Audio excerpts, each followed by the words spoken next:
There's a moment early in the Odyssey where Odysseus is sitting on a beach crying. He's been stranded on an island for 7 years. The goddess Calypso loves him. She's offered him immortality, actual literal immortality if he stays. And he refuses. Every day he walks down to the sea, stares at the horizon and weeps for home. That image has always puzzled people. Why does he say no? Why does any of this, the years of wandering, the monsters, the gods, even happen to him? He won Troy. He should have sailed home in weeks. Instead, it takes 10 years, and most of the men who followed him die before they ever see Greece again. What went wrong? And what does that question actually reveal about the oldest story in Western literature? Let's go back to the beginning.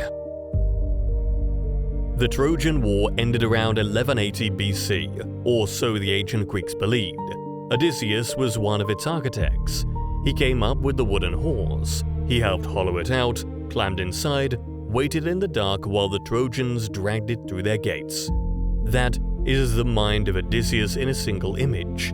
Patient, willing to be uncomfortable, playing a longer game than everyone else. He should have been celebrated. He was celebrated. But the Greeks made a mistake on their way out of Troy, several of them actually. They set the gods against them. Ajax assaulted a woman seeking shelter in a temple of Athena. The Greeks didn't punish him, and Athena, goddess of wisdom and war, remembered. Odysseus didn't commit that crime, but he benefited from the war. He sailed under the same fleet, and in ancient Greek thinking, collective guilt was real. A group could suffer for what one of its members did, and the rest tolerated. So Odysseus sets sail, and immediately things go sideways. His first step is on the island of the Ciconies. His men raid it, which they probably didn't need to do. They're told to leave quickly. They stay to drink instead. Reinforcements arrive and kill 72 of Odysseus' men before they escape. That detail matters. Not because it's dramatic, but because it shows the pattern. Over and over again, the men make avoidable choices.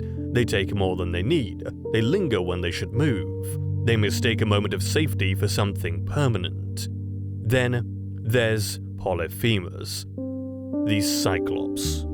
Odysseus sails to his island, enters his cave uninvited, waits around hoping for hospitality from a creature that doesn't know what hospitality is. Polyphemus eats several of his men before Odysseus blinds him, and they escape under the bellies of sheep. Clever, brilliant even, but as they sail away, Odysseus can't help himself. He shouts his real name across the water. He needed Polyphemus to know who beat him. That impulse, pride, ego, the need to be seen, costs him everything. Because Polyphemus is the son of Poseidon, god of the sea. And now Poseidon has a name. What follows is less a journey than a sequence of unravelings. The wind god Aeolus gives Odysseus a bag containing every unfavorable wind tied shut so he can sail directly home. They're close enough that his men can see the fires of Ithaca. But while Odysseus sleeps, the crew opens the bag, convinced he's hiding treasure from them, and the winds roar out and blow them back to where they started. They lose most of their remaining ships to the giants. They spend a year on an island with the witch Circe, who turns men into pigs, which is almost a metaphor for what comfort and distraction do to people trying to get somewhere. Odysseus has to descend into the underworld, literally, to get directions from the dead prophet Tiresias. He sails past the sirens, creatures whose song makes sailors fling themselves into the sea. He navigates between Scylla, a six-headed monster, and Charybdis, a whirlpool that swallows ships whole. And then his men kill the sacred cattle of the sun god Helios. He told them not to. He told them explicitly, repeatedly, desperately. They were stranded, they were hungry, and they decided the gods would understand. The gods did not understand. Zeus sends a thunderbolt and sinks the ship.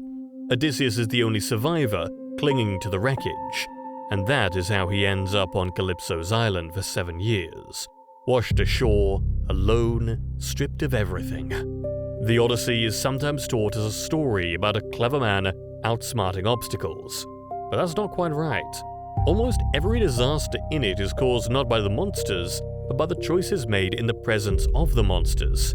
The Cyclops wasn't the problem, staying in the cave was. Scylla wasn't the problem, Charybdis would have been worse. The cattle weren't the problem, starvation and desperation and human weakness were. Odysseus survives because he's adaptable. He's not the strongest, not the most beloved by the gods, not even always the smartest in the room.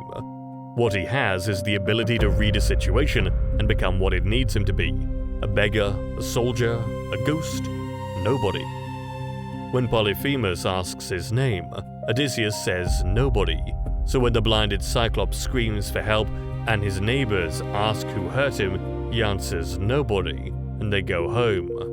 It's the kind of trick that only works if you can make yourself genuinely small. He gets home eventually.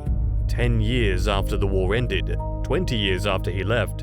His father is old and broken, his son has grown up without him, his wife has spent years fighting off men who assumed Odysseus was dead and wanted to take his house, his kingdom, and her. She recognized him before she admitted it. She'd been waiting long enough not to trust hope anymore. The Odyssey ends with Odysseus back in his own home, in his own bed, beside his wife. It's a domestic ending for an epic story, deliberately so. All that wandering, all those monsters and gods and years, and the destination was always just home. A specific house, a specific person, the fire you left burning. But here's the thing that makes the story linger. Homer doesn't tell you Odysseus stays. Later traditions, including Dante, writing nearly 2,000 years later, imagined him sailing again, restless, unable to be still, driven not by a reason but by the need to know what's past the edge of the known world. Maybe the curse of being Odysseus is that his greatest quality, the endless, hungry curiosity, is also the thing that makes peace impossible. He wanted to go home. He got there.